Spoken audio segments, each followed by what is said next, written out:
This is the exact leg workout I followed for 365 days straight, no skipping, and it took my legs from looking like this to this. And in this video, I'll show you every exercise and every technique cue that I used, and I'll break down the science behind why it works so well. All year, I kicked off this leg workout with lying leg curls. By doing them first, not only do you prioritize your hamstrings, which is a muscle that a lot of bros neglect, but you also get your knees and soft tissues nice and warmed up for the rest of the workout. You may be surprised at just how much better your squats will feel when your posterior chain is slightly activated going into them.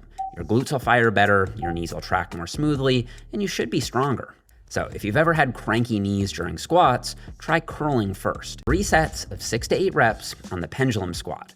This was easily my #1 quad builder for my year-long experiment. And of course, it's not just for the quads.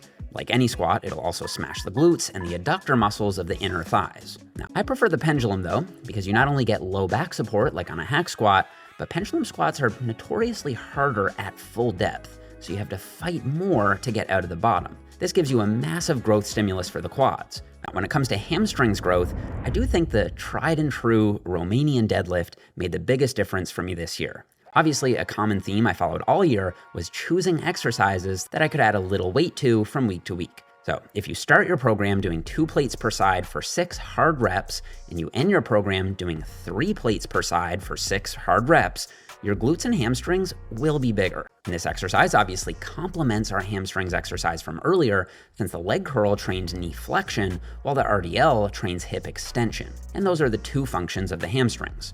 I really think the best isolation exercise for the quads is, of course, the leg extension. And it complements the compound pendulum squat that we did earlier very nicely because it actually hits the big, long rectus femoris head of the quads harder than any squat variation will. That's because the rectus femoris crosses both the hip joint and the knee joint. So it actually won't change length much on a squat because your knees and hips are both moving. However, on a leg extension, your hips are fixed, which means the rectus femoris will actually stretch and squeeze. Okay, and at this point in the workout, you'll probably want to skip calves, but I promise you, that is the main reason they're not growing. So find a good straight leg calf raise that you feel well and push it hard for 8 to 10 reps, emphasizing the deep, stretched part of the range of motion.